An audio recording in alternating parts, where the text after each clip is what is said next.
Because you're live. And we are live. Okay.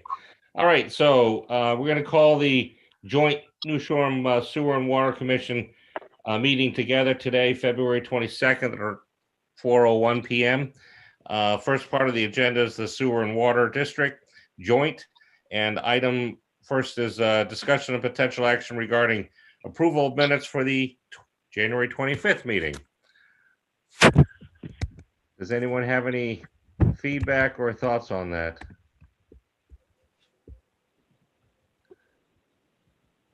Okay, if there's no feedback or thoughts on that, what we will do is I'll make a motion to approve the minutes for January 25th, 2021. We'll need a second. I'll second. Who was that? I'm Diane. sorry, this is Diane. Okay.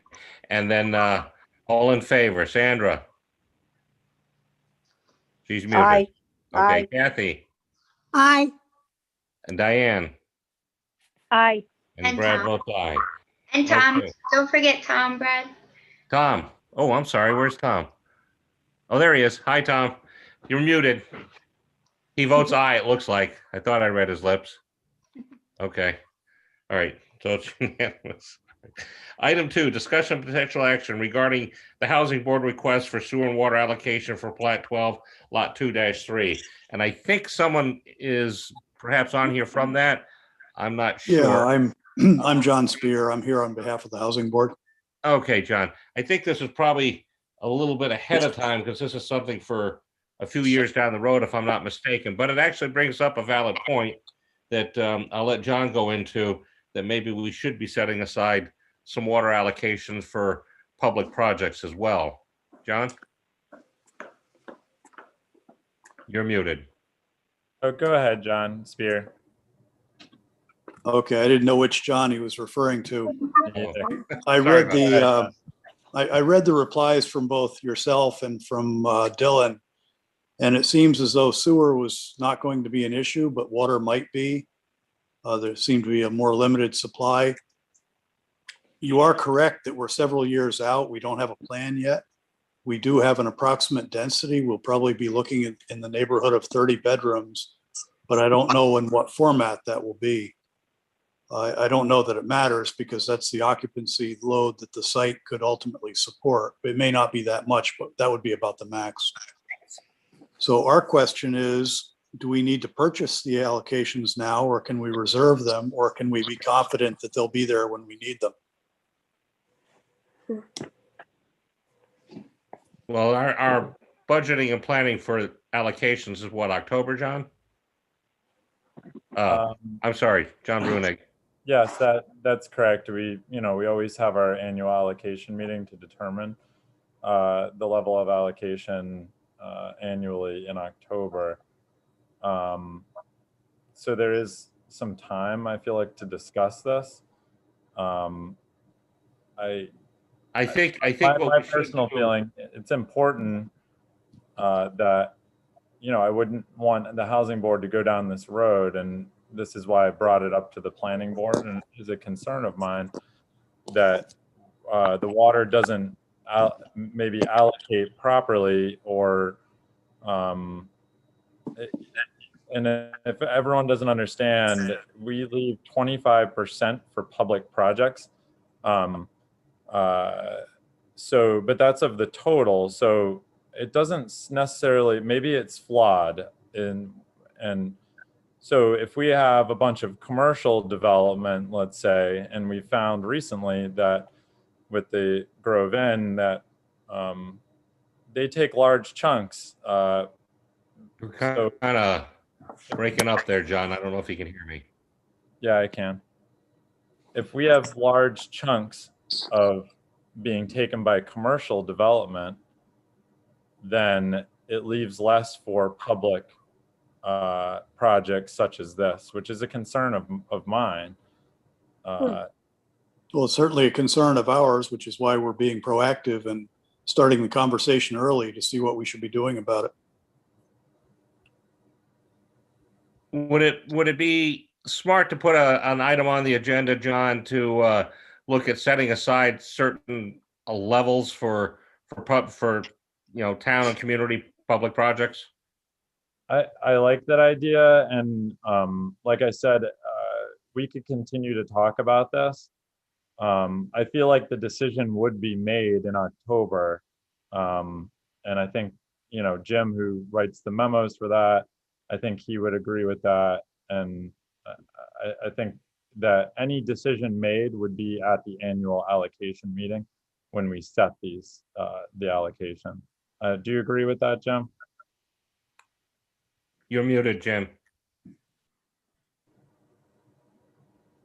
Yes, I do. And I think John should prepare his projected usage, what he's going to ask for as an allocation, so we can discuss that, set it aside at this year's allocation meeting, so that this project is set aside and reserved, so we don't have a problem. They go through all the planning stages and find out they have no water. So I'd rather do it earlier than later. And so if you can project what your usage is going to be, and obviously your planner, your engineer will put together a water consumption per individual, per your population, and we can go from there. But you got some time, but I would say at the October meeting that we set aside and allocate for this project. I kind of go back to my original conversation I had with John Brunig as well, though, Jim. Should we, as a community, perhaps be setting aside some allocation annually for public projects that the community is involved with? Well, by ordinance, we do set aside a percentage. And if that percentage you feel is not adequate, as we do it for this upcoming October, we should then make an assessment. I think it's 25%, if I'm not mistaken, right, John? Okay. So is 25% not adequate? Is it, are we, and I think we need to every year begin to look at how much the commercial, because if every year we set aside 25, it's not cumulative. So next year, if the industries or commercials want X, and we only have, because of the usage, we only have a certain amount. Let's say, I'm just giving round numbers. Say this year's allocation was 100,000 gallons, 100,000 gallons. But 25% of 25,000 gallons was set aside for the public. But let's say next year's is only 50,000 allocate, that and then 25% of that is much less. So we want to, we want to look at that. And I think in October, we should look at the demands we're seeing and maybe make that public adjustment up from 25, maybe 30, 40 or something, whatever the commission decides. Based on availability for that year. Correct. Okay. Okay. I think that's a good idea, and we should have that on a future agenda. Dylan? Yeah, I just wanted to also add that as a whole, the boards may want to really consider where we want to be in the future. I believe that it may be in our interest to bring the sewer more in line with water. As Jim was saying, something about adjustments and things of that nature. Really, where are we going to go with expansion? Do we want to go to more commercial development? Do we want to look at the needs of our island community? I think that's important, and I just wanted to mention that. From my experience, we're able to reserve allocation set aside for private residences. I don't see any reason why we can't do so for a public project. So I believe, as Jim and John have both stated, the next allocation meeting would be appropriate from my perspective as well. Okay. Let's, do we need to have an agenda item to discuss this further, or can we just work on it and then come up with something in the fall?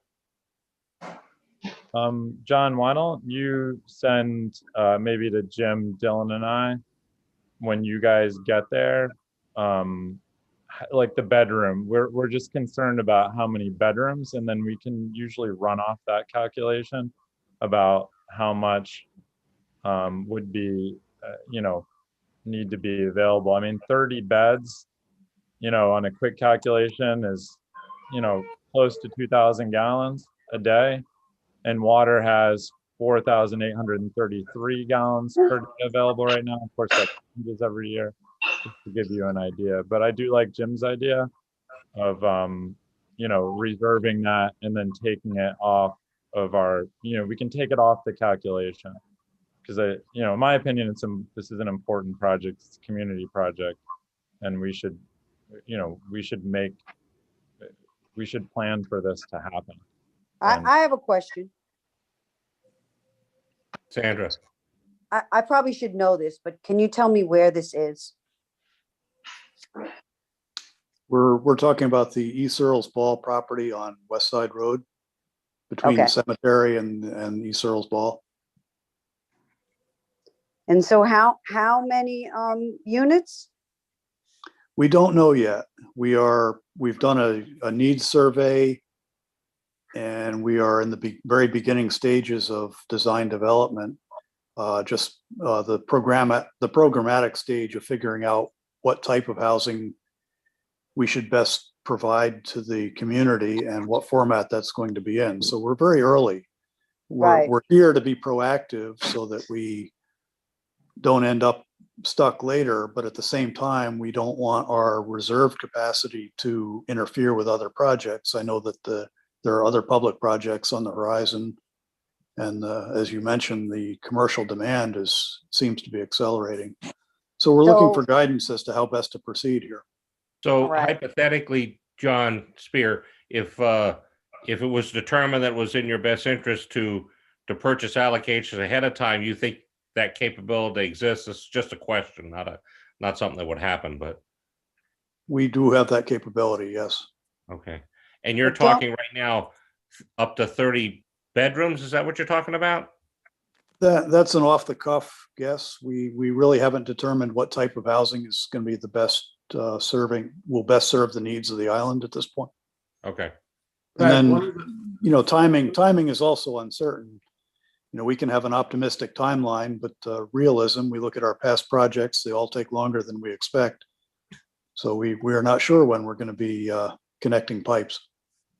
Brad, one of the things we could do in the allocation, and you got to check with David how legal this is, but we could set a sunset clause or say that this reserve for this project's not knowing a time frame, pick so many years. If within a 3 or 5 year period, it isn't renewed or acted on, it then goes back to the pot, overall so to allocation. speak. I like the I mean, idea of some I don't want to. clause, but I mean, if they're talking, if John's talking, 4 years out, it could be 5, it could be less, could be more. Let's see what Dave thinks about that too. Well, what I'll say now is probably we'll have to look at how the policy is written right now in terms of how you can grant allocation and whatnot. And it might, I have a feeling the end of this discussion may require a tweaking to that policy anyhow. And at that point, we could address exactly what Jim's talking about. And so we'll have all those issues worked out, I think, by the end of this process. Okay.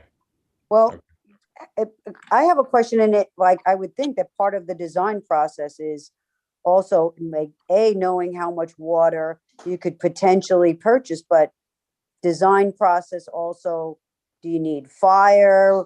Do you need water for sprinklers? Like, John, you would know, or will know what you're going to need in the design process. You have to think about that now, no? Which John are you speaking to? Oh, you, John Spears. Me. Yes. Yeah, those are good points that we had not gotten far enough down the road to be considering yet. But I think it sounds as though we have the next 3 or 4 months to work with you and come up with a strategy that's going to work for everybody. So if your advice is to work with you and be prepared to have something ready for October's meeting for your consideration, I think that's what we came here to find out.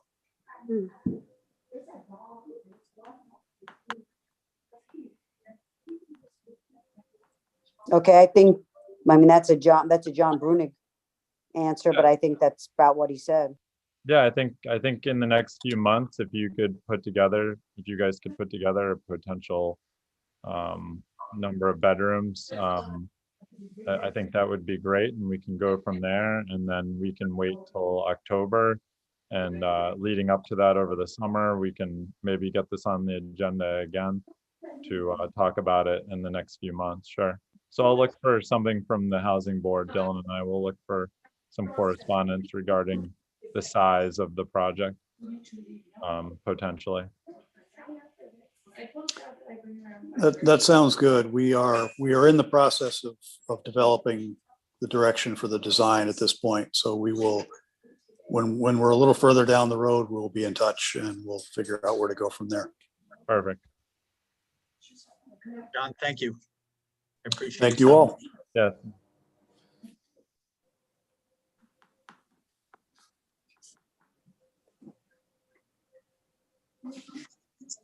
Brad, you're on mute.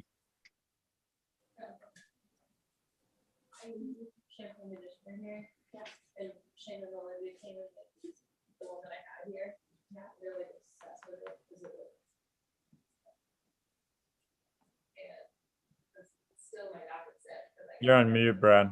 Oh, I don't know how that happened. Okay. John, you want to kind of go over this, Thomas Palermo? Sure. Thomas Palermo, customer number 484. When I did the September meter read, it was a large usage. We ended up actually, because it was so large, we actually went over to the property to make sure there wasn't a flood inside the house. We actually got a data log, and we realized that there was an event that happened. So we actually actively got in touch with the homeowner. So this goes back to September. It turns out that Rick Batchelder was there flushing the well. It sounds like there was an issue with the well upon a property transfer, and that he didn't realize that it was going through a sewer meter, and that the meter went to the ground, or the water went to the ground, which is exactly what I saw on the data log as well. It was a 24-hour large draw. So you see, you have a letter from Rick Batchelder stating this, and you also have a meter history. There's not much history there, but based on, if you guys are amenable, I'd like to abate 21,000 gallons, which would put them down to that August 3,000. So it would just match August. Are you guys amenable to that? And That sounds fine. Okay. So all that water again was flushed into the ground by Rick Batchelder. So based on that math, that would be 21,000 gallons at the rate in September. That would be, and if you could write this down, $1,009.05. That would be the usage.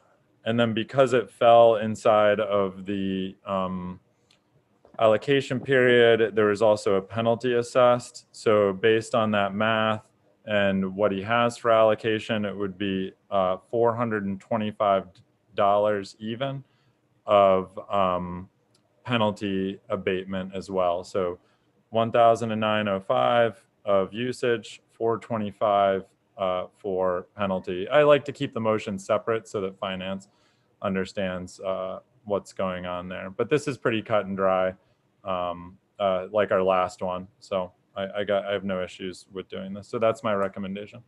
Okay.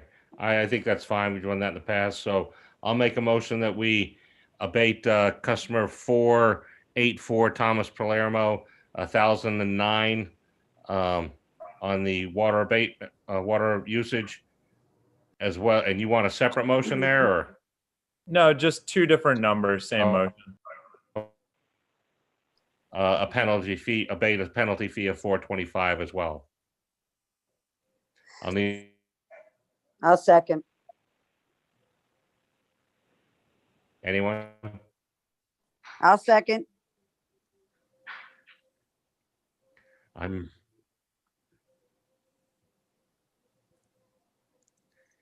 I've seconded. My going on and off. Hold on. Okay, I heard that was in. All in favor, Sandra. Aye. Okay, Tom. Okay, Kathy. Aye. Okay, Diane. Aye. And I vote aye as well. Motion passes. I'm gonna try and change my internet connection here. Hold on. Well, I guess not. Okay. All right, next item on the agenda. Am I still okay? Discussion and regarding the open board positions. We have two applications that came in. There was a limited amount of discussion, I think, at the last meeting. One from Martin Mikas, that is one of Sandra's neighbors, and the other from Lars Trotzen, the former editor of the Times. Martin's came in first, Lars came in a little bit later.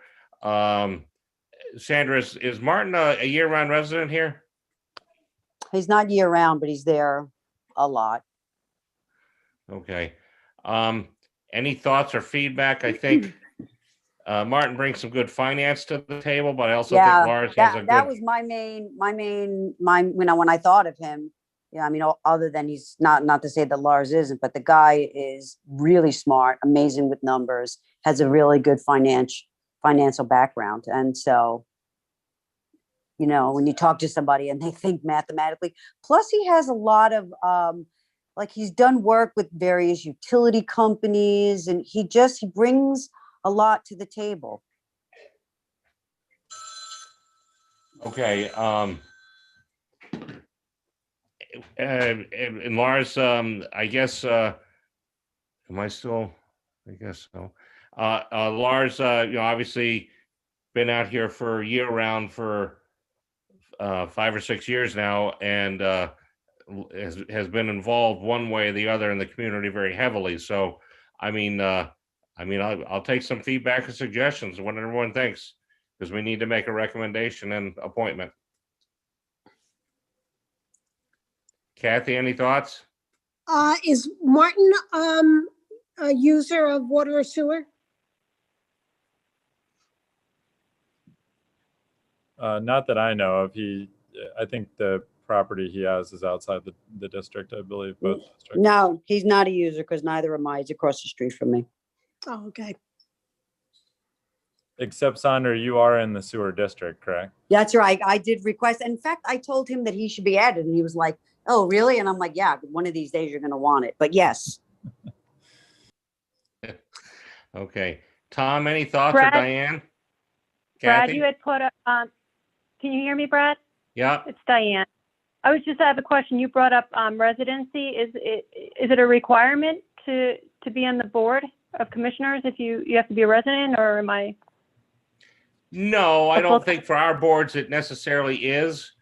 Okay. I'm not totally aware of that. However, being a little bit more involved in the community on a regular basis, I think is smart. Right. Gotcha. I mean, I answered for him because you asked me. Yeah. But I mean, I see him there a lot, but I can't swear he's there 12 months a year. No. Okay. Kathy, any thoughts? Gosh, that's a tough one because they both bring some good knowledge for either water or sewer. So that's hard. I mean, Martin with the financial aspect and Lars with the year round. I don't know. It's really a tough call.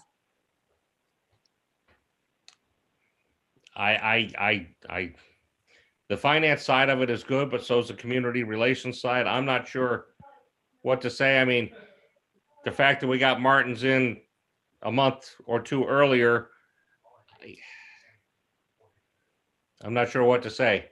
Someone else can make a motion. Yes, Dave, you're muted. Yeah, so Dave, Drucker Legal Counsel. So the enabling legislation requires that they are an elector of the town of New Shoreham. So if they vote here, they can be on the board. So that's the only requirement. Oh, I could find that out pretty quickly. I might be able to find that very quickly. And Susie Do might. we want to table this for a few minutes while you search, or? That would make most sense, probably. Yeah. Susie, do you have the voting at your fingertips or not? You do? can look it up on Secretary of State, technically. Yeah, I Have think it. I'm pulling it up right Susie's got a now. list. She should be able to pull it up pretty quickly. I guess. MICK, correct? Yes. MICKUS. He is not on last year's voters list, Okay. which is You a have, can I have a question? You have to be a registered voter to be on the Water Sewer Commission? You can't just be a user or an interested party to be on that commission? So I can read it. There is hereby established a board of sewer commissioners for the town of New Shoreham consisting of no less than 5 qualified electors of the town. And then that's it. So elector kind of implies that you vote here. I was always told that you could be a member, but you couldn't be like a chair or a vice chair. That's good to know. He just responded and said, no, I keep saying I'm going to register up there, but he has not registered. He's not registered at the moment. So is Lars? I want to say he is, but maybe you could check that the same way. on He's a it. renter out here. I believe he's registered, but I don't know. Trusting.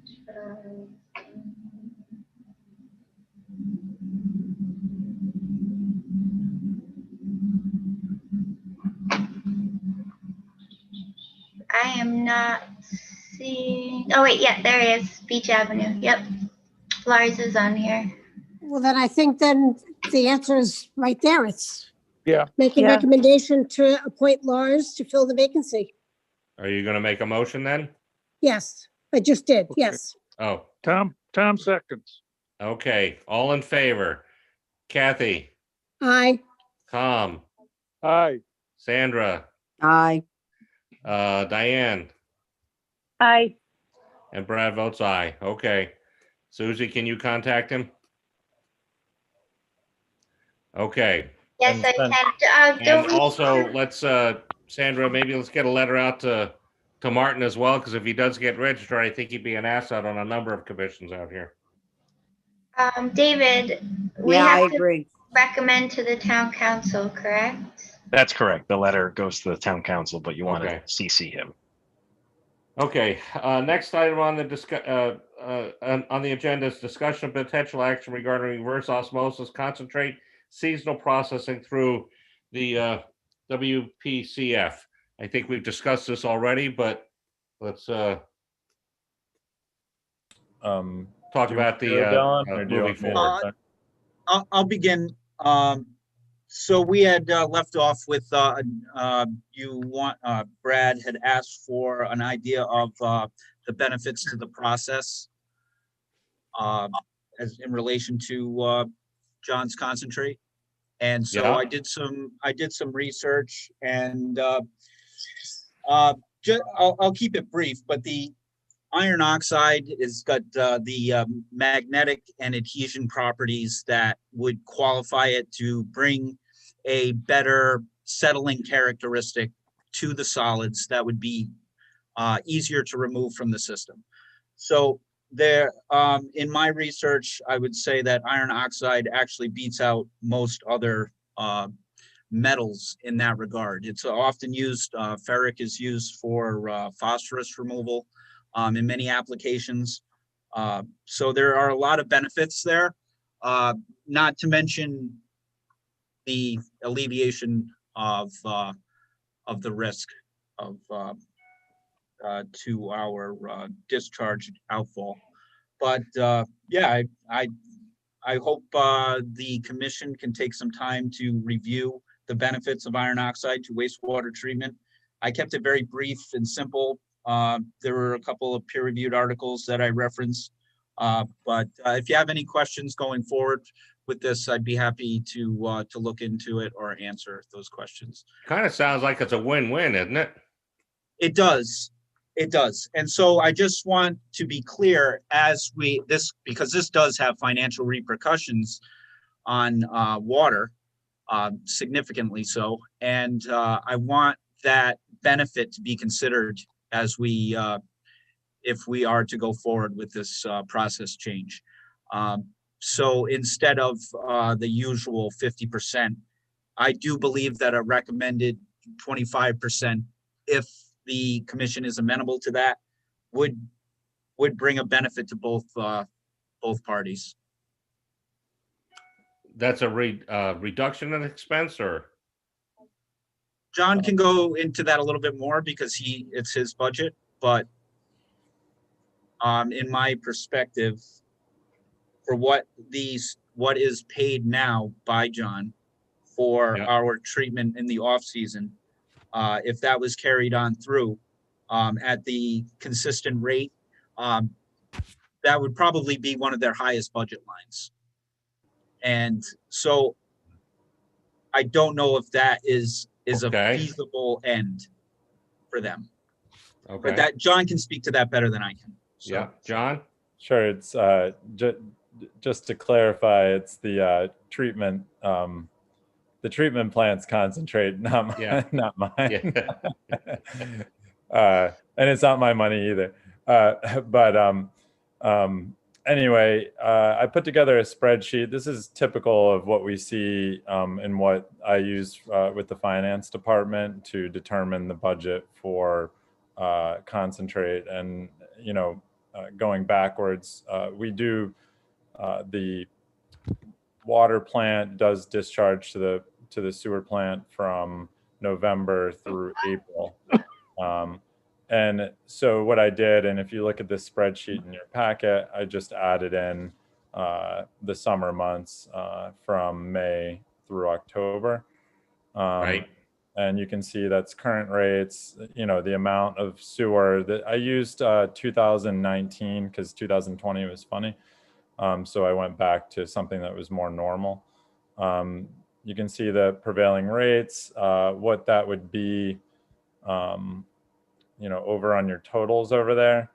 And then I've added a column that would be less November through April. So, because we already do discharge and pay for that during the winter months. And then there's different levels, prevailing rates, 50%, 25% in your rows.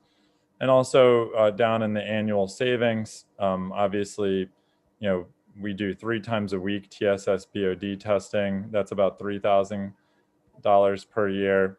Our testing that we have to send to off island is around $3,000 a year. And the maintenance cost is estimated.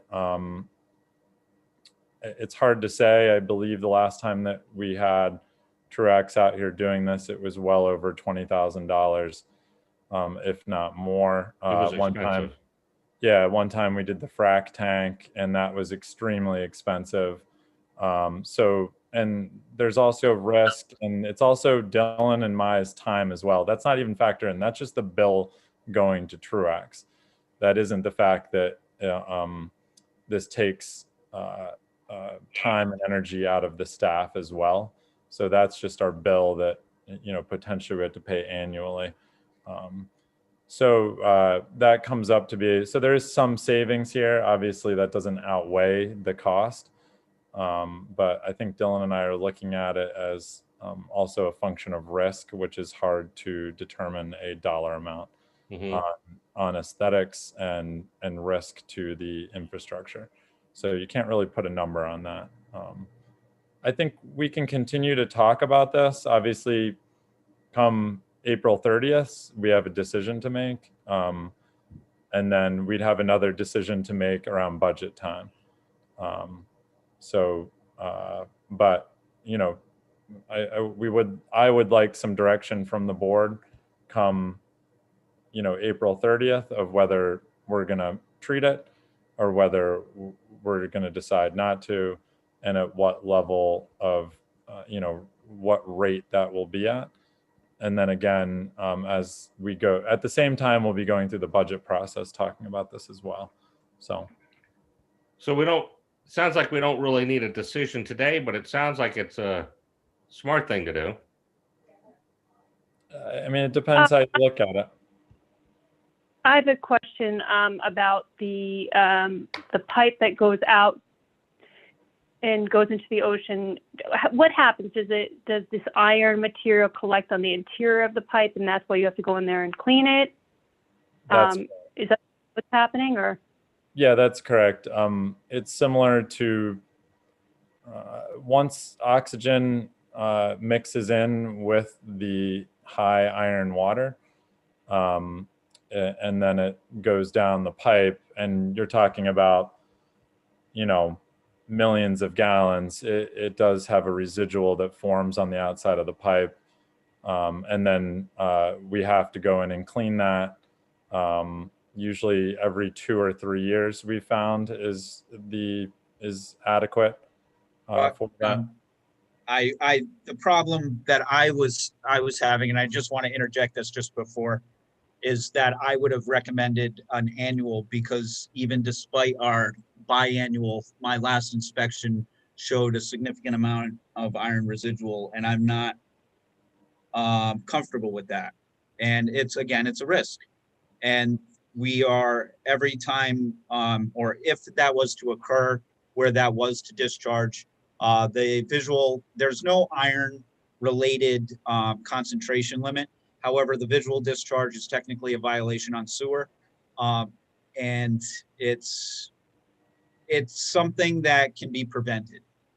And I feel it's something that I can treat and has some potential benefits as far as receiving. So I do note this could be a trial run. It doesn't have to be anything that we commit to down the road, but we could try it out for a year and see how it goes. And I think it would be a benefit to everyone, at least for that end. Timing wise and everything, if we made a motion to try this on a trial basis for this coming season, is that something we can even vote on now at this point and be set up to do it? Question. I think so, in my opinion. I mean, I wouldn't shy away from the fact that we have Jim here to weigh in on this, or if he wants to at all, considering he's been around for a long time on this. Well, I was wondering his thoughts and feelings on this myself. You don't want to hear all my thoughts, but basically, I think what you need to do is, if you're going to try it for a year, that's fine. Remember that we should never give up the right to discharge this water, this effluent from the water company. That's 50,000 gallons. While Dylan can treat that now, don't forget, we've just been talking about the growth in the community. So and I think the number is 50,000 on average that you can give them during the summer months. Am I correct? So that 50,000 takes away capacity from residential wastewater. So you can try it, you can keep it within a certain framework, but I would think that Dylan would monitor what Dylan said about the benefits of ferric. Ferric is a coagulant which will help to settle out phosphorus and other metals within the waste stream, but it is also a residual that has to go to the landfill. So his tonnage of sludge going to the landfill will increase.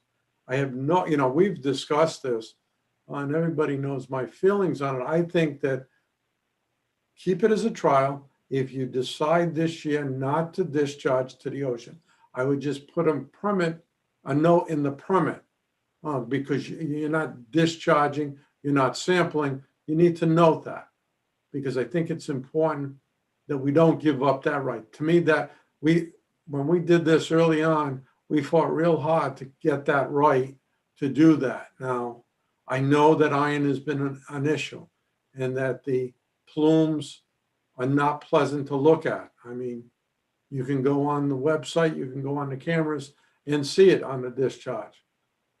So I think that it's a proactive, at this time, it's proactive and we should try it, but never give up our rights to treat it, to discharge it in the future. And I don't All know, right. John, if there's any other chemicals that you can explore with not using a ferric. Oh, no, that's the iron in the wastewater. So Yeah, that's- Yeah, we're just looking at the iron. Yeah, we got. I'm just Our looking whole- at simple iron. Our whole goal is to keep it in solution as best we can in Right. membranes and all the way down the pipe into the ocean. That's what we're trying to do, but you can only. See, Brad, another option, if we had some room at the treatment plant, we could then put a settling tank in large enough to settle out the iron and then discharge to the ocean. But at this time, we don't have any room. Well, one of I don't see that changing right now anyway. I understand that, but at some point in time, we may have to think about that. Yeah, So- well, we have the land there. Yep. and All right, I'm gonna make a motion, if no one objects, that we try this for a 1-year basis for this coming year, but there'd be absolutely no impact on our ability to continue to discharge and losing the right for that, since that was so hard fought to begin with. I'll second that motion. Okay, how does everyone feel about that? Tom? Aye. Sandra? You're muted. Okay, we'll come back. Kathy? Aye. Okay, I think Diane, that was you that said aye. I vote aye. Sandra? Aye. Okay, motion passes. We'll try it for a year, but please word it so that we don't lose any ability for the discharge. Okay, I have a question. At what rate would that be at? A. And I think that's my only question. I don't think I have a B. I think that at what rate would that be at is very important, obviously. Well, are you talking like the 25% rate? I think if you guys are the expert on this, if that's a fair amount, then let's do that. I know you put a lot of thought into this, both Dylan and yourself. I don't, we can't just, I think that's, the board has to make that decision. I'm not saying that, but is that the rate that you feel is commensurate with this? At this time, I think as a trial, I do. All Personally. right, then I will amend the motion to add Wait, to it at the rate. I have a question before you Okay. vote. It's charging based on 25% of the prevailing rate? That's correct. Okay. And you also, we don't have any BOD really, or it's, it's I'm not. as a qualifier as well, we'll be saving a substantial amount of labor and as well. There's probably a good 4 hours per week, 5 hours going through. I mean, it's not as much as John, but there is considerable amount of time. And when you're working in an 8-hour day, an hour can be a lot. So Yeah. I have to say on that end, there's benefits there as well. Because they're running our extra labs. We are paying them for that, but their staff has to spend time running extra TSS and BOD tests 3 times a week, essentially. I understood that. I was just looking at the percentages, that was all. Okay, Susie, do I need to amend that motion, or can we include that in there at the 25% rate? I have it down in there. Okay, so the motion passes. So let's give it a shot and get an analysis at the end of the season and see what happens, what it And- looks like. Great idea. And before we close, I do want to emphasize on Jim's point, and Dylan and I have spoken that with this is possibly starting on some due diligence of, hey, what can the water district look into with the sewer district? What would be needed to help the treatment down there? And maybe there's something that the water district could do to pay for a upgrade and infrastructure upgrade and settling tanks. I'm not a wastewater person, so I understand it, but something that would go down there maybe is the water district pays for that helps settle out, and maybe there's something that can be worked out on the long term. I think that's a great idea. We need Jim's input because the size of a settling tank could be huge or not so big, but I imagine it's not a small tank. He's sleeping? But doing some due diligence and just looking into it at least Yep. as an option possibly. And I'm talking about this is a long term. Right. We got to have the facts to look at it. So, okay, moving on. Discussion of potential action regarding private water and sewer line policy. So has everyone seen what we have here right now? I saw it. I have a, is this our regular regulation? Because the first paragraph does not make sense to me. But let me, if Brad, if I can, Yes, please. basically the regulations, and David can jump in if I misquote it. The regulations allow, if a person or individual extends a water line or sewer line in a public right of way that goes by, that goes by a number of properties, that homeowner, that person, the commission will support them and make sure that anybody that ties in to that line will compensate the individual who put the line in. Okay? So give you the example, Norris Pike put the line in back in the day. I can't remember which date, but he put that line in. Ms. Whiteford bought the property. Now, Mr. Palmieri wants to tie in. Well, we don't know what the price is. She wasn't the original owner who spent the money to install it. So, and we have a situation coming up with Mr. Babcock on Pilot Hill Road, who is proposing to put a line, which will be a gravity line in the public right of way, which will be owned and maintained by the Sewer Commission. So my question is, I mean, how long there's always been a sunset clause in other communities. I mean, do we maintain this in perpetuity? Do we, and collect this money for this individual? And if so, we should get the cost of the project day one at the conclusion, and we have it on record. So we're not creating something 8 years later and establishing a cost where we have no clue if we're right or wrong. I think that. So Jim, let me get this straight. And I think this is what you said last month with this project, is that we have no idea what the original cost was, but we're supposed to be compensating someone for it. Correct. That just doesn't make sense. Right, it doesn't. So what we had to do for the Mrs. Whiteford is to establish what we think is a current cost of the project. And then there was a dispute. Well, Joe Sprague did it and it was less money, and we went back and forth on it.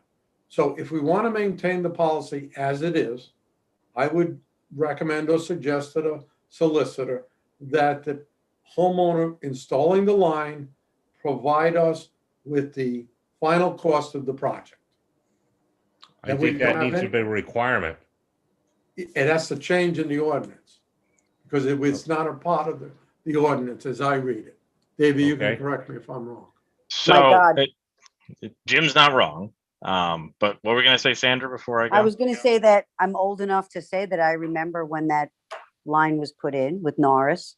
And there was conversation at the time about how much it was going to cost, but we didn't. But can we also, like, in other words, can we, like, a person has to prove it? I don't know whether they have to show us bills. Like, they can't just come along and say, I just spent $100,000 to put this line in. But Sandra, Norris is gone. No, so I know. So we have no link. Right. So what I'm suggesting is, at the conclusion of the project, if you're going to maintain it as is, at the conclusion of the project, the homeowner provides you a bill, invoice, and canceled check, and it gets registered. Thank you. So it's not something they write up, it's something with some backup. No. Right. Yeah. No. Okay. No. I agree. Now, before you go, Jim, so no problem with what you're suggesting at all.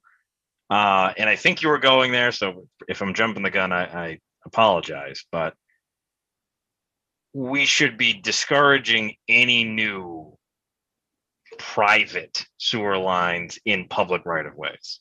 Yeah, If but they're here's the going in problem. new, it's a public one.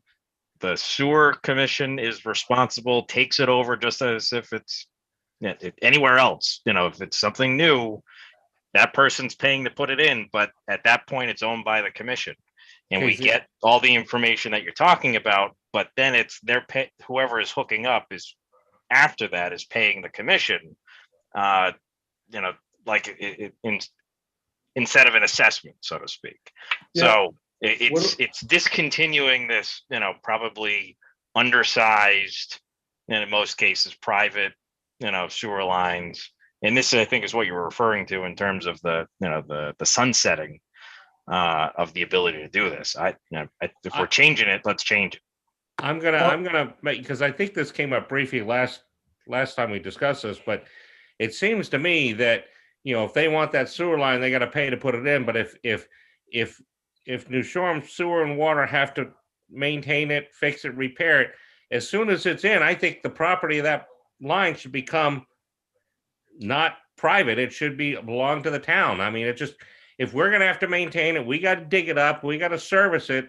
It doesn't make sense for it to be private at that point. That's what I was getting at, Brad. Yeah. And I don't disagree then, because Mr. Babcock is going in the process of putting in a line on Pilot Hill. And there are potential people that could tie into that line. So if we're going to change it, he needs to know that right now. Because he's going to be putting a gravity, that's why I insisted it be a gravity line, because it's obviously uphill and he could flow by gravity into the system. So I agree. I mean, this is archaic and long-term, but if you want to maintain it, I really think it either goes away if that property is sold, or that there's a 10-year duration. Narragansett in there, they have a similar policy, and they keep it for 10 years. So within that 10 years, if somebody ties in, they compensate the individual who made that expense. After 10 years, nobody's compensated. Okay, I would like to, Dave, what can we do? Can we write something up that says, once that thing is built and becomes the maintenance issue and service issue of the town, that it either one becomes town property, which would be my goal, okay, or for a period not exceeding of 5 years, or if it changes hands, then it becomes town property after that. I mean, I'm not sure which is better, but I'd say upon completion. I'd rather just see it belong to the town. So how about this? Just because we're not ready tonight to do anything. No, I know that. Let that. I would say, if anything, if you need to take a vote, I'm not even sure you do, but Jim and I and Dylan and John to a certain extent too, because I don't know if there are any the private water lines as well. Come back next month with something written up. We'll use Narragansett as a jumping off point.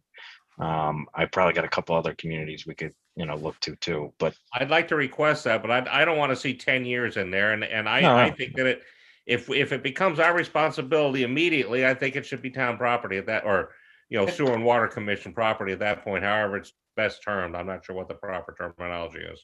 And that's the way Kent County does it, for example. If an individual has to extend the water line, not only do they extend it to their property, but they have to extend it to the furthest property line. So in other words, if the frontage is 100 feet and they only have to go to the first corner, Kent County doesn't allow that. They make him go all the way to the end. Yeah. Go all the way to the end, and then it becomes Kent County's. And you don't get, the homeowner doesn't get anything for it. I think it's and it was a lot of work trying to justify this. They brought the lawyers in, and I think in the long run, I think David's right. Let's just accept it as a town property and move on. Period. And what I would say is we'll call it the undersized ones that we don't own right now that are private. Like those are grandfathered, and we maybe we refine the existing policy we have now to, here's how that cost breakdown works if someone else ties into it, if it's capable, but the idea of nothing new. Private. Let's come up with a recommendation for the next meeting on how to change the legislation for that. And I'd like to see a list of how many potential you're talking about that are still technically private on town property. That could affect how you write that up. So I mean, if you've got 100 people that have private lines on town property, that could affect things. I don't know that. I think we want to take it over. I don't think there's many. I don't know, Dylan or John could tell John, me. you guys may know. I think the only one is Norris's line. there's Do you consider Old Harbor Meadow or West Side 20? No, the West, see, West Side 20 is not private. West Side 20 is a town project. That's all town. Yeah. So the Meadow's the same way. It's all town. Yep. That's not, this is something a homeowner puts in, an individual property owner, not a complex, not a town project like. So- I'm sorry, Sandra. Yes? No, I was gonna ask you because I'm thinking, it's like, oh my God, I have to ask him. So what we're saying is that we are taking over, or we are going to take over the maintenance, but do we want to take over something that's so old? Do we want to cap it at, well, we don't want to take over ownership after a certain amount of time? Sandra, once it's in the public right of way, you have the responsibility to maintain it. Even though it was put in by a private There's no individual. option. Oh God, You have no okay, option. all right. So Dave, why don't you and John and Dylan come up with something for us next meeting, all right? I'd like to point out something is that what made the packet, the private water sewer lines, Yeah. the water rules and regulations differ from this. So maybe it'd be prudent even to remove that. And that's a David question, because we have our own, the water district has its own rules and regulations on this that spell out some of the scenarios that you guys are talking about. I'd imagine, David, that We'll take a global approach to it all. How about that? Yeah. Because ours actually says, after testing with approval of the water superintendent, private water lines become the property of the district, is what you're talking about. It also has a scenario where there's existing as well. I think ours even needs to be updated. I don't think ours is perfect at all either. We'll look at it simultaneously. Yeah. Yeah, that's what I'm saying. Yeah, is that there are situations that need to be. All right, so let's, in an effort to keep moving forward, let's look at that and then have something for next meeting, all right? Sounds Okay, like moving into sewer district, discussion potential action regarding financials and aging. And what's our status on auctions and all that as well? All right. Can everyone hear me? Yes, ma'am. Yep. Okay, perfect. So I wanted to start by actually backtracking a little bit to fiscal year 20. So with the financial statements fully audited and approved by the council, I just kind of wanted to let the commission know where they stood with the reserves. So the net position of the sewer commission increased by $91,971. And I took the final numbers and applied them to our reserve worksheet that we have, and we see this every year during the budget process. It's our target reserve levels. So unfortunately, I couldn't get my computer on Zoom because the computer was too old to get the updated program, but I am on my phone, so I'm going to try to share my screen with you. I have sent this to Susie, and she's going to circulate it if she hasn't already, so you'll have this. But I just wanted to show you where we're at. So is that hard to read? Yes. Mona, it's very hard to read. Mona, did Very you hard to send, read. is Let me this try part to- of this packet that It isn't. No, I literally just sent it to Susie. no, but that Susie just sent it to us? Oh, yes. So if it is, I'll share it. Hang on a sec. Oh, great. What's the label? Right now we're looking at the sewer reserves with graph.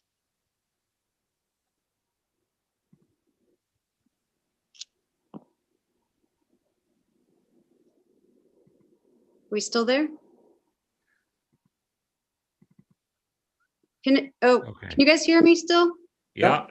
Yep. Okay, good. All All right, right, is it so- up? Yes, Yeah, half of it is up. So stay there. And so you can see what we've got for our reserve levels. You can see that at the end, we ended with a $110,422 surplus compared to our target reserves. So that was good news. And the commission was asking a couple of meetings ago, they wanted to kind of get a better idea of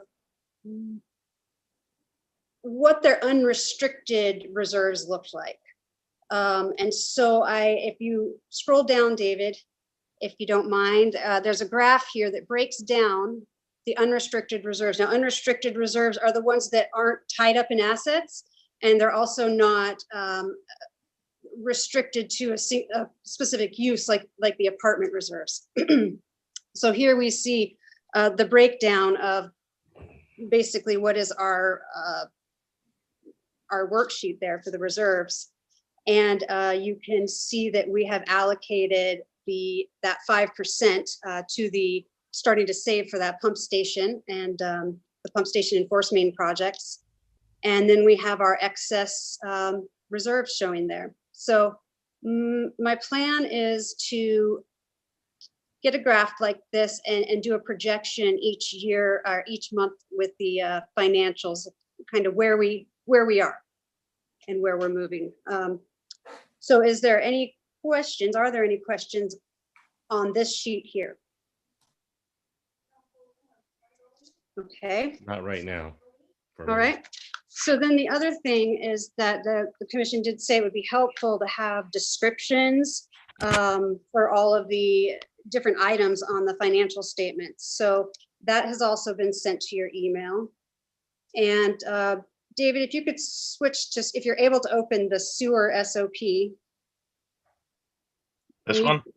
Yep, perfect. We don't need to go over it right now unless you wanted to. I know we have a lot on the agenda, so I don't want to take up your time when you could probably look over this at home. But basically every line item that you're going to see on the January financials is has a notation as to what makes up that line, both on the revenue side and the expense side. And this is all in preparation for the budget and for commissioners, especially new commissioners, to gain an understanding of what each item is made up of. I think that's very useful for new and existing as well. It's nicely done. Oh, good. And I'd really invite anybody who has any questions at any time to please just give me a call or email me, because I want you to be informed. And if you email me, then I have time to look up the details and give you a specific answer. So that is what I have prepared for you, and that's in your email. Now, going to the actual financials for January 31st, you can see if you flip over to the statement of activity, the first page, with our revenues, we're already at 98.78% of what we have budgeted. So we still have 5 months left to gain revenue. So we're definitely going to exceed that number, which is great. That's just going to reduce the amount that we're going to have to take from our reserves to fund everything. If you flip to the next page, we've got where we keep track of our capital projects, the big capital projects, and we've kind of just put placeholders in there for the resiliency project. And we have not incurred any resiliency project expenses yet. Specifically, I think planning and engineering is what we were thinking we might see this year. And so as far as I know, unless we have misclassified it, then there have been no expenses related to that.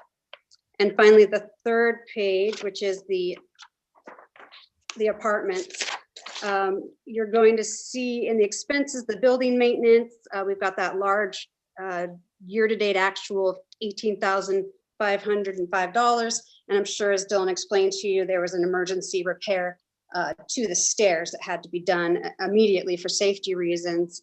And that's all going to be funded by the $44,000 in apartment reserves that they already have. And we'll keep contributing to that each year and building them. That is all I have to say about those financials. I'll give you an update on the tax sale. So as far as the tax sale goes, we have 7 participants remaining. So we have, recovered about half of them. The people that are remaining are definitely have a bulk of the balance that we're trying to collect. And our next cutoff date, I believe, is the 25th. And that is when they'll be charged for the title exam. Okay, so for example, on page 2, customer about 2/3 of the way down, or about halfway really, customer 203, they're on the potential auction Yes. list? Okay. Yes, But they could also respond to that within the next 30 days and be off of this list. absolutely. Yeah, Okay. their best bet would be to respond to it before the 25th so they don't incur any more charges. Okay. Before the 25th of this month? Yes, Okay. each stage of the tax sale process is broken down where they have a chance to pay off the balance before incurring the next set of charges. I don't know if this is an appropriate venue for that, but I I, think he pays. Pardon? I didn't I- catch that, Brad. I think Brad froze. Okay. So Sandra, go ahead. I received a kind of a Like, bizarre on page 4, email. that's pretty standard for that customer, right? Page 4, let's see. Brad, we missed like the customer, last 30 seconds of what you were saying. Okay, so what I was saying is customer on page 4, customer 312 on the first half of the page, first quarter of the page. As I recall, my memory might be failing, they usually get caught up, don't they? That's part of that group of 3 properties that's taken care of by one person. Yeah. And yes, and that person has contacted us and gotten the balances and Okay. has said that the checks have been cut. So we're just waiting for those to clear before we remove from the tax sale. Okay. Very good. All right. Anyone else questions or I think pointing Sandra had. anything Sandra out? was trying to ask something. Okay. I was trying to say that someone from the community, and I'm not sure why, someone reached out to me about this tax sale and told me a tale of woe, but I basically responded and said, I am but one person of this commission and this is not the way to do it. And then I CC'd the water company, maybe the sewer company, and you, Dave. So I'm assuming that that person reached out to you. So yes, that person did Sandra, reach can I, out. Can I interject here? Is that the individual that is not a property owner? Yes. Okay. But speaking out for the property owner, which I think is something we can't deal with.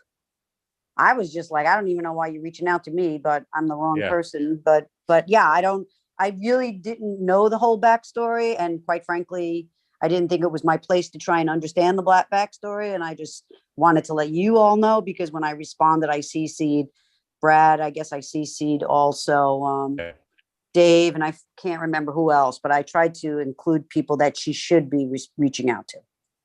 Right. So without getting into that individual circumstances or anything to that effect, I did have a discussion with the finance department about that. Okay. They had received a similar request from that individual and others, mostly in response to last month's article, I believe, in the Block Island Times. And I'll let finance speak for themselves, but the individuals were advised of what the process is and how to Okay. go about it. And Fine. that no one has taken advantage of that. That process is what I'll say. Oh, okay. Looks like Amy's going to say something. Well, I was just going to say, let's just, for anyone who happens to be listening from the public, identify what that process is. And this is specifically related to payment plans, which are not being offered in this context of the tax sale. We traditionally do that during the shutoff process, or if there's been a very, very long time between tax sales. But that's not the case in this instance. And so the finance department is not considering payment plans in lieu of the tax sale.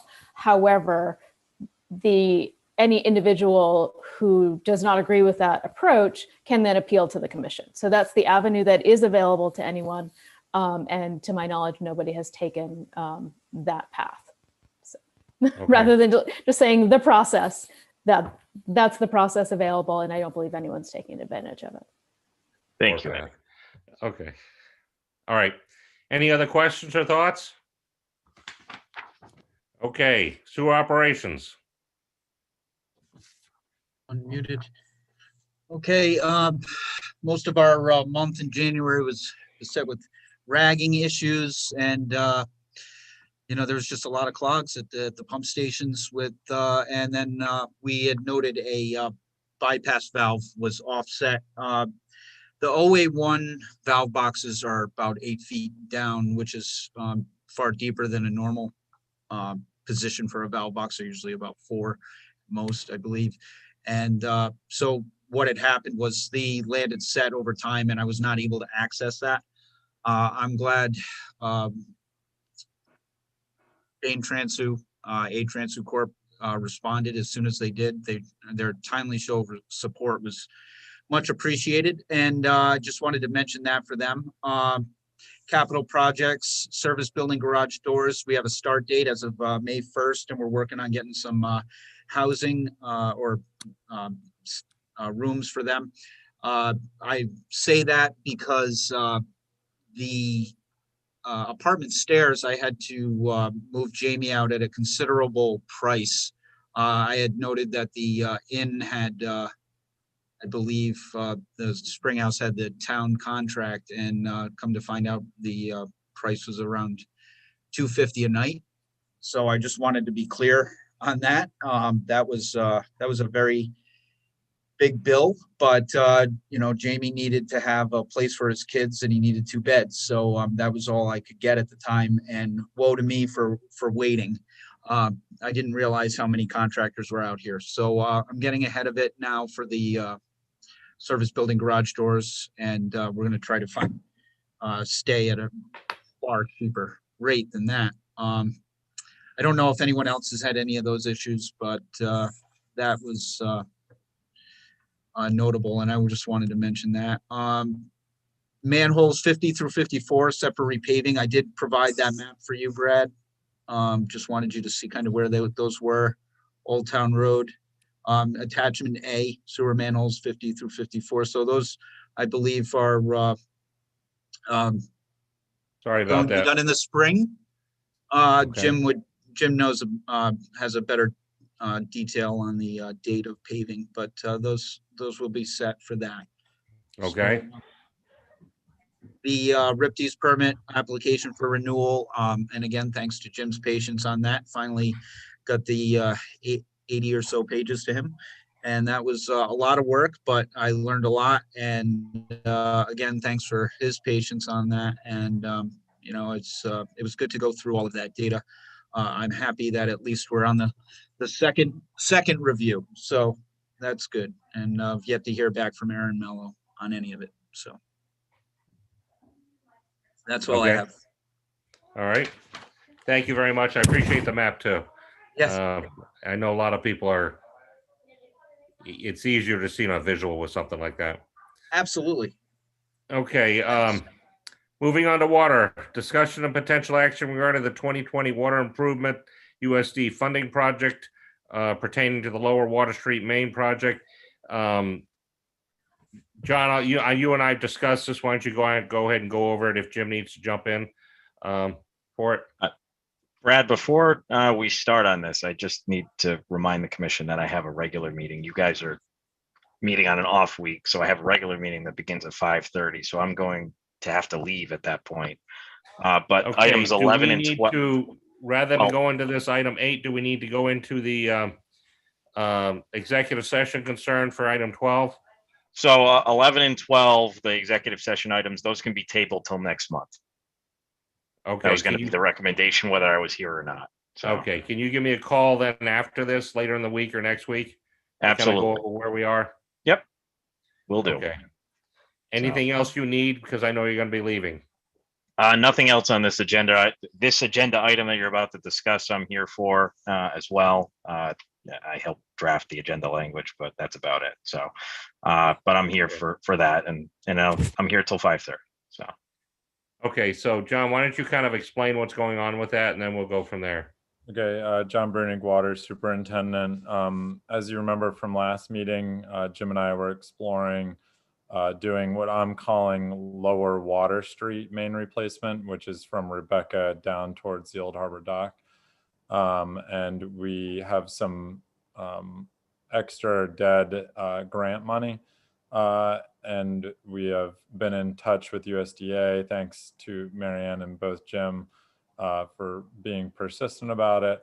And it appears as though USDA has released that money for that project. So all this is, if the commission is amenable to pursuing that project, is just in the agenda. It really kind of goes over, I think a motion could just kind of be the tail end of this. Deliver all documents necessary, ... as you see in there. But basically it's just saying, giving Jim and I believe anyone involved the ability to move ahead with plans, approvals, engineering reports, environmental reports, and to move ahead with this Lower Water Street. Because this is going from main 6-inch to replacement. 10-inch, right? Correct. Okay. For most of the way, yes. Right. No. Okay, and that 6-inch pipe is from the So, late 60s, early 70s? Late 60s and early Probably the 70s. same vintage of, yeah, it's probably a similar vintage of the pipe that we're replacing. It's just the consequence of failure wasn't as great. So, but luckily our bid number came in under and we're able to do this. So, Okay, all right. So I'll make a motion that to authorize the Director of Public Works, Mary Ann, the town engineer, and the water superintendent to take any and all necessary actions to approve, execute, and deliver all documents that may pertain to this this specific project. I second. Okay, how does everyone vote? Sandra, Aye. Kathy, Aye. Diane, Aye. Tom is, there he is, okay. Tom, how do you vote? You're muted. He votes aye. Okay, and I vote aye. And it passes. Okay, next item, discussion of potential action regarding water financials and aging. All right. Okay, let's see. So, one second, I'm sorry. Right? Misplaced my notes. All right. I can play Vanna White for a little while here, Mona. Okay, thank you. All right, so the, as far as the audited financial statements go on the water side, the increase in net position, or it was a decrease in net position of $408. So didn't really change much. And the total net positions went down a tiny bit. And David, if you could pull up that worksheet for me. All right, so you can see that our actual reserve levels were 903,968, and our target was over $1 million, and so we're showing like a deficit of about 99,000. The water's been there before. They often draw on their reserves. Sometimes they have to use it to fund the operating budget. And again, the breakdown on that, David, if you go down, please, is showing where all those, that unrestricted net position, how it's allocated in a very informal way. And then you can see the deficit up top. Any questions about that? Question on all the extra income that the water company got over the past few months. Will any of that be able to be targeted for addition to the reserves? Sorry, one second. Yes, Absolutely. Anything, that's just how it works at the end of the year. Sorry, guys. At the end of the year, any of the excess revenue compared to the expenses will add to those reserves. So it will, it'll likely offset that deficit. Okay. And, we are going to take a very large draw on the reserves, though, with this, the upcoming projects. So, yeah. So, but definitely, anytime there is excess, that is where it goes. It goes right to the reserves. Okay. All right. Questions for anyone? Same. I prepared the January financials standard, and then also with the notes for you. Again, any questions, please let me know. Looking at the February financials, just the standard, and you look over to the second page there, we've got the statement of activity. We've far exceeded our budgeted revenue, which we knew. We've already exceeded our prior year to date. And a lot of this is thanks to JT Cleary. Yeah. They were a nice little bump for Mona, us. can I pop in for Yes. 1 second? Yeah. Sure. I please. think one thing we're going to show on next month's financials, it's actually to separate out that JT Cleary and other extraordinary revenues from the user fees so that you can see our traditional baseline and then that extraordinary item. That would be helpful. That'll be on there for next month. Okay, got it. As far as on the expense side, we're going to see a nice reduction in the wages, benefits, and payroll taxes, just due to a change in staffing and benefit coverage. So that'll also help increase our net position at the end of the day. John, are we expecting to get back to full staff by April?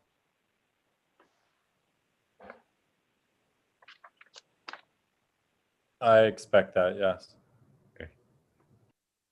Because that's when you're going to start gearing up. So I'm just asking. Okay.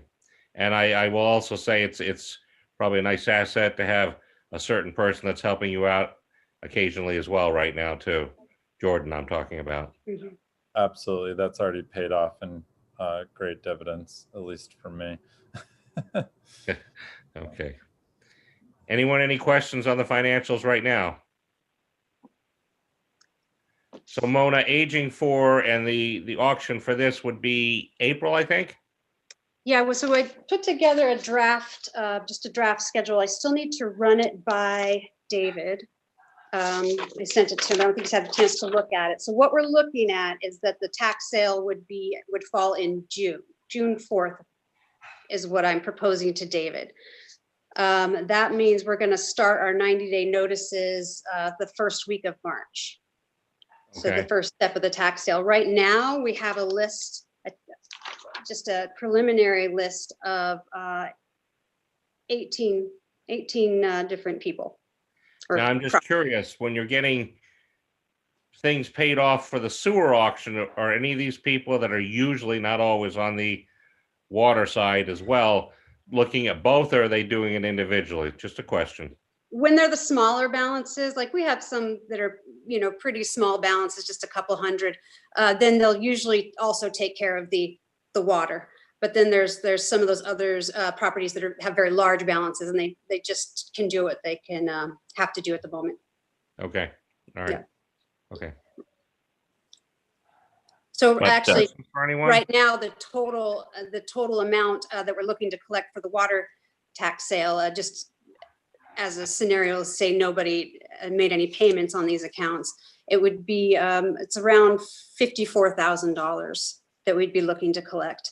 Yeah. And we have those 3 properties that are taken care of by one person, and that accounts for 76% of that total. Okay. So, and I'm sure that'll come through also. I'm Yeah, sure it generally does. yeah. And that is all I have to say. Okay. So, Mona, I did have a chance to look at that Great. schedule. Everything looks fine, for maybe like 95%. So as far as the public takeaway, the cutoff is, the beginning of next week, before tax sale charges start getting added on. So if you're still in on Monday of next week, then you're going to get more charges.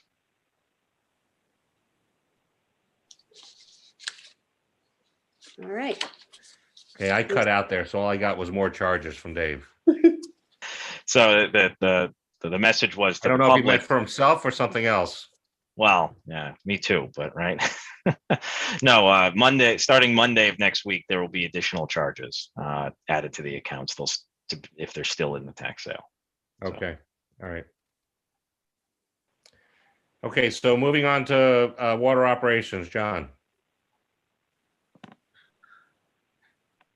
Sure. Our new operator, Tygo Neal, started on January 4th.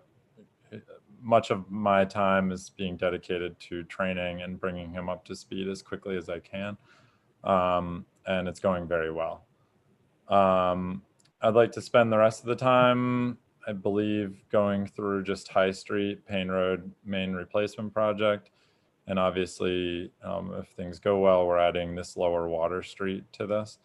We've held a pre-construction meeting, and shop drawings have been given by Boyle and Fogarty.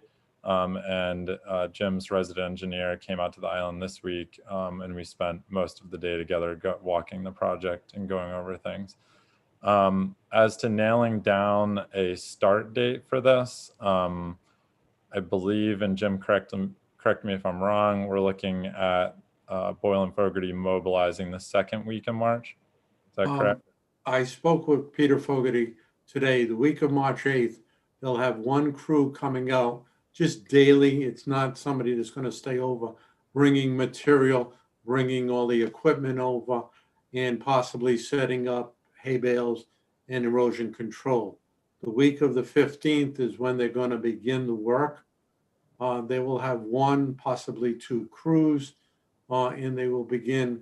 Their goal is to get out of, complete the project by the 1st of May. Where are they going to be storing all these materials? Dylan has been so gracious as to allow the pipe coming over to be stored at his facility. Right now, we're looking at other sites, but because of the limited ferry schedule, we're trying to get as much over as possible, and then we'll begin to set up staging areas. That's some of the things we talked about at the pre-construction conference and looking at possible sites. Okay, all right. And will the crews be staying here once they start, or will they be going back? There will be two sets of crews, and they will stay here. They've rented two cottages, and they're maintaining the two separate, the staff or the crews will be in two separate locations. Two cottages where? I don't know the place where they're staying. They rented two houses. Okay. They have COVID protocol testing that they're implementing about temperatures, and that's why they're maintaining the two crews separately.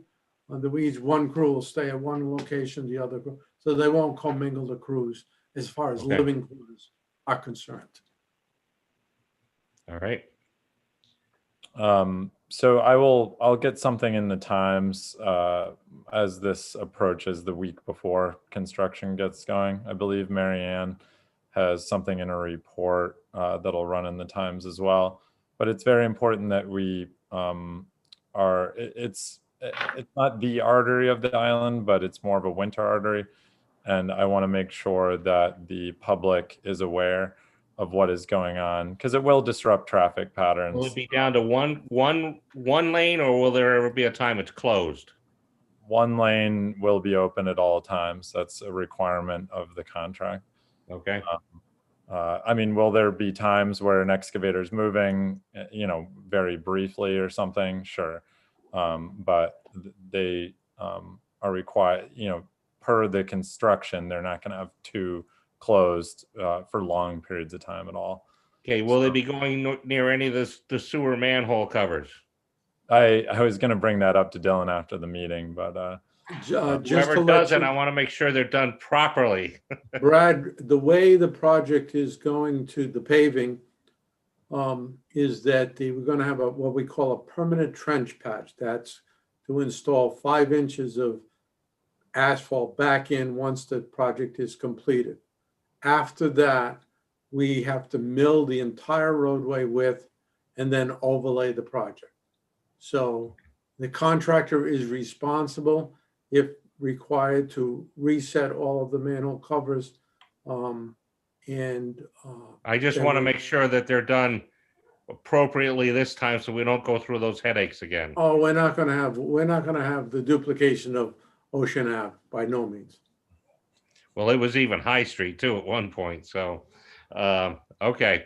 All right, and who's gonna be doing the paving? Do we know? D'Ambra Construction is their subcontractor, Okay. who received the paving contract.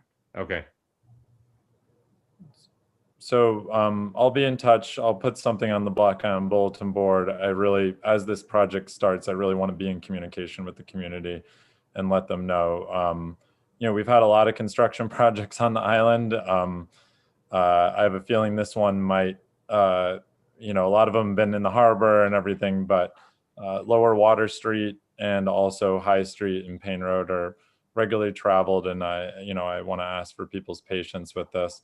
At the end of the day, it'll be a nice new paved road. So one other question too, I don't think it'll enter into it, but the town spent a fortune on all these sidewalks. This won't impact them at all, will it? If the sidewalks are disrupted, they will be replaced in kind. Okay. So the contractor there is a quantity and a pay item for any sidewalks that we have to replace as a result of tying into, depends on where the service is. And if the Okay. service shut off is in the sidewalk, we will have to replace that panel or 2 panels, depending on what it is. We will replace panels. If it's a half a panel, the whole panel gets replaced. If it's a panel and a half, 2 panels get replaced. Okay, all right. John, just so you know, that was in my town manager's report that I presented on Wednesday night, Okay. based on what Jim has given to me. So my gut tells me that'll end up in the Times this week sometime. okay. I just want a lot of visibility on this, just so people don't Yeah, get please. caught off guard. They understand that school drop-offs and, you know, you might have to leave a few minutes early. I've also been in touch with the school superintendent, and I will be communicating with him as the, you know, as this comes closer. We'll be in touch with the school because obviously that's a large impact, a drop-off, pickup times at the school. And the bus itself. And the bus and everything. So I'm going to be in touch directly with the school superintendent as well. I have contacted the police chief regarding the start dates, and I will update him once I have a firm schedule. And it looks like the DOT permit will be coming shortly. Okay. Well, it's an Mary Ann, exciting Vin's time. here through that time period, right? Or will we have the stand-in gentleman as well? I'm sorry, what I would do, I made a note to myself to reach out to Jim tomorrow with the name and information for the acting chief, which starts on March 1st. Okay, that's what I was wondering. Okay.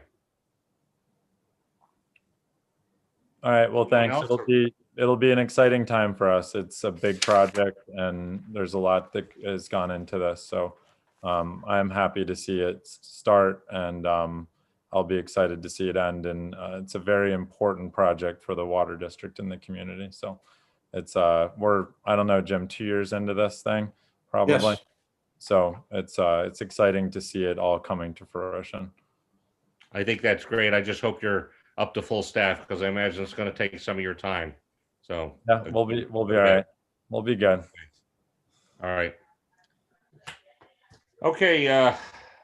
Well, items 11 and 12, we've moved that to next month. So we'll go into announcements and open forum. Does anyone have any questions regarding John or Jim with regards to this project before we move on totally? Okay. Item 13, any public comment? Not on the agenda. Okay. Thank you, everyone. Motion to adjourn. I'll make that motion. Would anyone like to second it? I'll second. So moved. Okay, all in favor? Tom, Aye. Sandra, Yes. okay, Kathy, Aye. Diane. Aye. Okay, Tom, did you vote? Yes, he did. Okay,